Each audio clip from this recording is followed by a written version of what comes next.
Howdy, welcome to What's on the Tube, or welcome back if this is your 10th High School Musical, the series season 2 episode review. Now you're wondering, why am I wearing a hat? Why am I wearing a cowboy hat? Isn't this not the, what am I doing? So here's the thing, on the Walker review I just recorded a couple of hours ago, I've accidentally forgot to put my cowboy hat on. So for this one, I'm putting on my cowboy hat.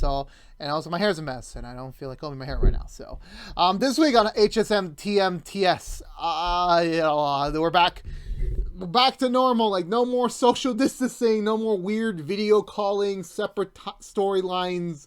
We're done with that. We're done with that, and we're here. So this week, this was probably the best step forward for the show that they could take. This definitely probably set up all the loose ends in terms of the outside social theater aspects before we get to to the big two-parter finale where we actually get to tackle on the musical head on. So for this week, they definitely did a pretty good job of continuing that. This definitely was an improvement over last week, but it still does not beat the really great episode we got that week before. I love the way certain characters developed. I'm very happy that they explored some certain thing. The awkwardness in the air definitely carried over, and it definitely felt like it was very comfortable. It was very we're tackling it on, but we're not fully overusing it, that sort of thing. That they definitely used the right balance throughout this entire episode, which I greatly appreciated.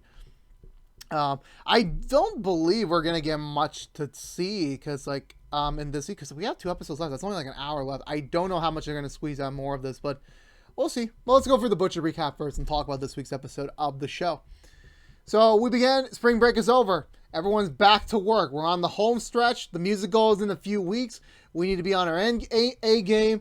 They're rehearsing the big transformation sequence, which for the 10th week in the row, I have still not yet seen the Beauty and the Beast, which honestly I should write down, considering that we are going into the actual play. So I should find time in the next week and just watch it before the next episode. So I'll try my best, but no promises. So yeah, so they're doing that scene, but Ricky's just really not Ricky is not doing the best right now in the scene at all. Everyone's just really just pandering. Nini's not even here, so it's she's just definitely trying to avoid Ricky this week. Eventually they realize we are losing.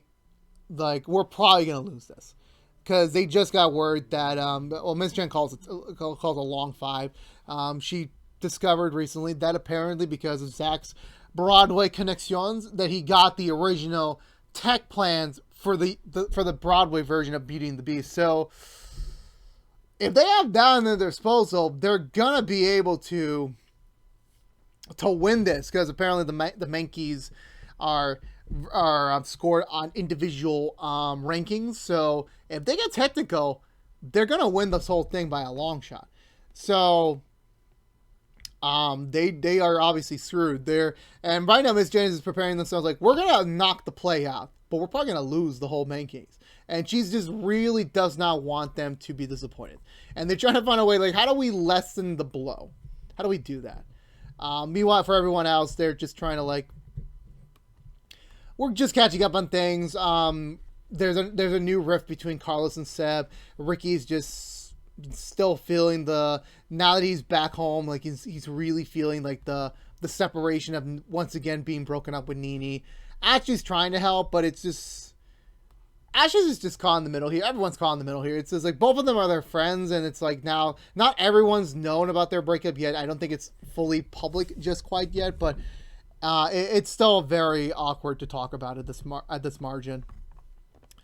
So I think from there on, do we get any other scenes in this moment? I don't think we do. I think everyone just I think they just reconvene back at the pizzeria where Carlos just breaks the news yeah, Miss Jen knows for a fact at this current junction we are not going to win the Mankeys. We will probably knock off the play, but we're not going to win the Mankeys. And they're just trying to figure out, what do we have? What can we have to out Broadway the Broadway. We have to outplay the North Hires. So we need to find something that's going to really push us over the market here. There has to be a solution. And this was a very awkward scene because this was the first time Ricky and Nene had been in the same room since their breakup in like 2 weeks, and they're very much clear like they need to be separate at all costs. Like they are just not ready to have an interaction just quite yet. And I'm very happy, jumping ahead a little bit, we didn't get a single interaction between them two. This was their only like scene together. And that's fine. Like right now, like this is the opposite of where we were back at the start of season 1, where Ricky fucked up badly. Nene hated him, and she moved on to EJ as kind of like the rebound guy. Now for them, they've had that mutual acceptance, like we have to break up, but at the same time, it's like there's just so much unresolved things. It's like, can we really find the fine line between this right now? And this is definitely going to be more of a play if they don't figure this out by the end of the season. It's definitely going to play out for a potential season 3. I will say that, and hopefully we will get a season 3. So, moving things back over to the pizzeria, like, they have an idea that, like, you know, to build something from scratch and see if that would give them the edge. And they're down with the idea, and, like, Nene's just proposing, like, we just do this whole group thing to, like, kind of collaborate and figure out what to do. But then once Nene realized that means spending closer time with Ricky, she's like, let's do a boys versus girlfriend. Like, let's split up the 2 groups. Let's just do that. Let's let the best person win, that sort of thing. We divided but separate. That sort of thing. She doesn't want to work. She doesn't want to work with him. That's basically all that it matters to. Anyway, I'm gonna change the light a little bit. I think it's gonna get caught on camera, but whatever. It's good. It's good. Also, my hair's a mess. I apologize. I have to get a haircut soon, and I just don't know when I'm gonna do it because like I want to keep this style for the rest of the summer, but summer's not even halfway. Like summer is technically halfway over this week, but it's still 6 more weeks. I could probably rock this hairstyle a little bit more. Anyway, so they split up there, but it's clear that Ricky's just not happy with the split. Like this was definitely in retaliation of like we cannot be in the same area together, so let's just not. So they all split up. Miss Jen calls in over. Oh my God! Ben. There we go. The teacher I keep forgetting his name about, Benjamin, to kind of give her like some tips, like how does your students handle losing? And Benjamin's like, yeah, we always lose, but you know, they power through it, they accept it, and they do better the next time. So Miss Jen's just trying to just jot down a bunch of ideas like how to soften the blow for them, and it's another like it's a quick storyline, so it's like they're definitely growing closer, but definitely Miss Jen is definitely pulling out the teacher friend zone cards. Like Benjamin clearly still has feelings for her, but he's just not ready to like open things up back for them right now. So they leave it there. That's kind of their thing. So we get 2 separate storylines for a moment. It's the boys and the girls. So for the boys. Ricky's heading down to Big Red's basement. They're kind of getting ready to like figure something out, wait for EJ and Carlos to come in and collaborate there. But then Ricky gets like an unknown call, and it turns out to be Lily, that the East High trader now North High, who is playing the Sharpay role really well. I mean, definitely she is setting up seeds of conflict here. I mean, is it genuine? Like, it could just be a Gina thing where it's like she just maybe has a genuine interest in Ricky, but like for me, like, nah, something's up here. Something's really up here. Like, there is absolutely no way. This is all a ploy to separate them further. And she's trying to kind of connect with Ricky so that he doesn't get back to Nene or like just gets his confidence over from. I know it was like a simple conversation. This was definitely kind of establishing some things between them. But definitely they painted the vibe of like, yeah, she's painting something right now, and I'm a little scared about that. The girls did another Target run, and they're kind of like, have this idea to have this transforming fabric so that they could like figure out like the whole costume change pretty quickly. And it's actually a pretty smart idea. It really is. But everyone's down for it, and Seb's there too because he does not want to be next to Carlos right now because of reasons we'll get to in a moment. But back with the guys. EJ and Carlos show up. They're just trying to figure out what to do, but then they just end up eating pizza for like an hour and then just shooting the shit. Eventually they do get word from the girls what the plan is and what they should do and create something that like rotates, and they decide to use Big Red's old skateboards as a sort of base for it, so they use that. Back with the girls, eventually they start teasing Courtney about like she's starting to talk to Howie again, even though technically he was the enemy. And Courtney's not really giving an answer to what specifically their status is at the current moment. It could be they're dating again, but she's not really ready to accept, everyone hearing from her yet. I don't really know yet. I can't really guess. Your guess is as good as mine. Eventually, Seb brings up the reason why him and Carlos are like acting up right now. It's mostly because since Carlos came back from Mexico, he's made some new friends down there that are very photogenic and very, they're very much closer to what Carlos is than what Seb is. So he's definitely feeling a little bit.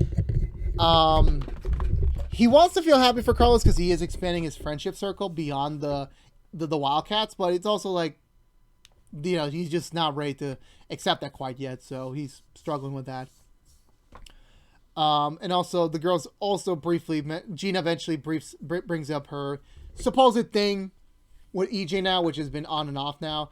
And yeah, the question is for them, she also brings up the whole chocolate thing, and this is the first time Nini's heard about it because she was away when this happened, and she's kind of like a little bit. Okay, this is the one thing I loved about this episode. Like, we are setting up these things that are like they're gonna really come into blow in the finale, and Nini does not confront about it yet, because like we didn't get to decide with her yet. We did not about what's going on. Like, does she really still have feelings for Ricky? Is this just like, oh, they didn't tell me this? Like, why didn't they tell me this? That sort of thing. I want to see this conversation. I want to see how that's going to pan out in the long run. Back for the guys, Carlos brings up the same thing with Seb. He doesn't know what he's got to do. EJ brings up briefly that's ringing true to what Ricky's going for right now. Like, the only benefit of his relationship with Nini was that once they broke up, it was because he was able to like let her go and grow again. And that's kind of what what Ricky's going for. Like, is this the right time? Like, can I just accept the fact she's going to be single and like figure things out for a while? Like, that sort of thing. Like, we generally just don't know. We really don't know. So from that point onwards, everything gets fixed up, and they have this idea. Like, eventually, somehow Courtney gets the plans to the those Broadway plans for the tech specs, and they decide to head off back to the school so they can figure out how to integrate it to their own set. So they start to bring everyone in, and Ricky pulls Carlos aside to kind of like just. I think he drops it like, yeah, he and Nini did break up, but it was mostly on the line of like, I was writing this song when I was in Chicago, and it was meant for Nini as kind of like a Hail Mary to get back together with her, or just like, to kind of like be a goodbye to their relationship. And he's like, I'm not going to do that. Let's make it into your song. Cause like what you and Seb have in terms of like looks and affection has not been what Ricky and Nini have been for so long. And he's right. Like, it's so weird. Like, they had that initial high from like the musical, but since then it has not been that powerful. There's always been like a but or an if, and then as the episodes dragged on, we saw the decline of their relationship. And now that they're separate, it's like it's still a little hard, but like now they're like, what is next for them? What is the next thing? So I think from going on to that point onwards,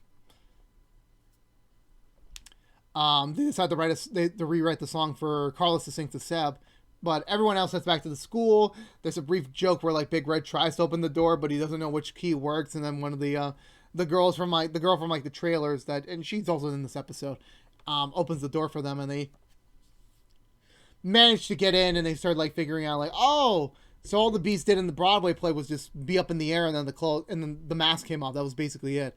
So they decided to replicate that, and regardless of that, they were still trying to figure out how does it work, that sort of thing.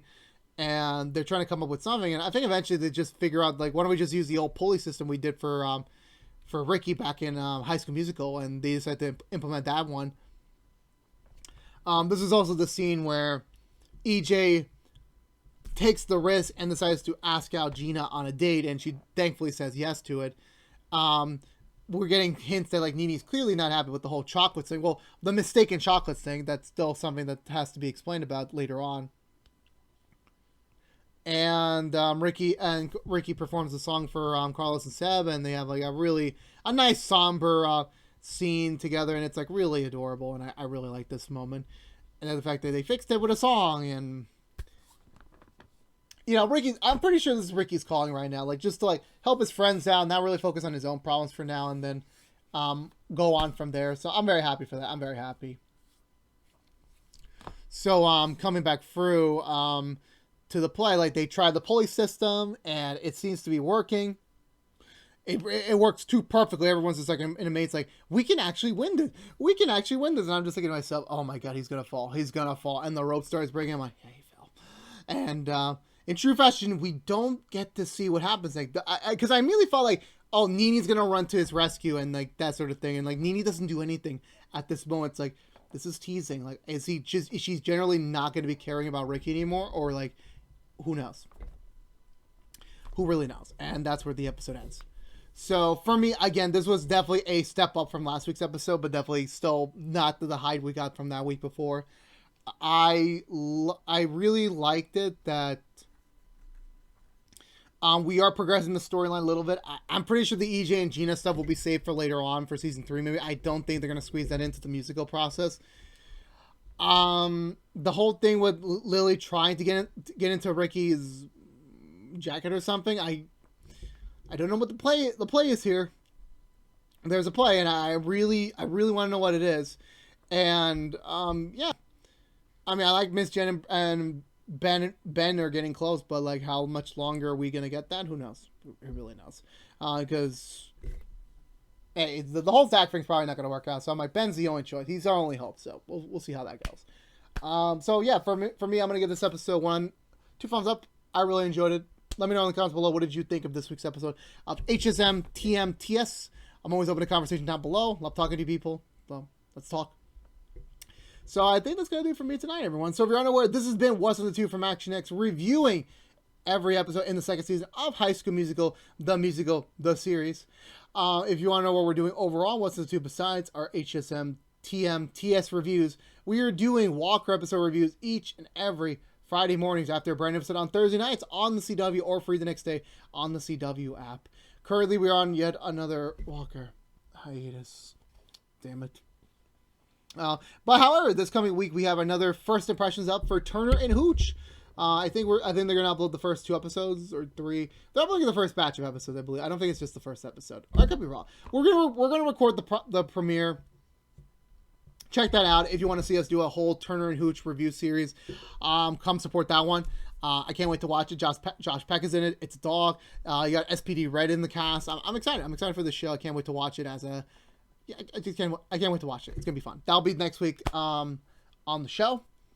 But if you don't care about High School Musical, you're in luck. We'll be back next week with the penultimate episode of season 2. So just to give you a rundown, what's planned up in the next month. Well, 4 weeks worth of content for High School Musical. We're doing 2 more episode reviews the next 2 weeks. Then the week after that, so when we're hitting August, we're going to be doing what are we going to do? We're going to do the season 1 review, and then after that, we're going to do a season 2 review, and then a season 3 predictions video, if and when Disney renews us for another season. I originally had said last week that some plans had to be changed because of my personal life potentially getting in the way of reviewing the show live, but some things have changed, so that means I'm able to review the whole season uninterrupted, no delays. We're fine. Don't worry. It's all taken care of, so don't worry. We're on track for that. But again, if you're unaware, this has been What's in the Tube from ActionX. Please subscribe if you have not to youtube.com/ActionX videos. I don't know why I say vids. I think that's the Instagram one. Like, favorite, share this review if you want to. It helps us get it out there to other members of the Wildcat family who has yet to discover us. Helps us beat up that YouTube algorithm that hates me ever so much. And as well as sharing is always for free here on the internet. Ring that bell for notification when our next HSM review is up, which is normally each and every Saturday mornings. Follow us on social media, including our brand new Instagram page, to stay up to date with any sort of updates for the channel. But until then, for all you members of the Wildcat family, I'll see you all next week for the penultimate episode. But until then, stay safe out there, be good to each other, and as always, peace out.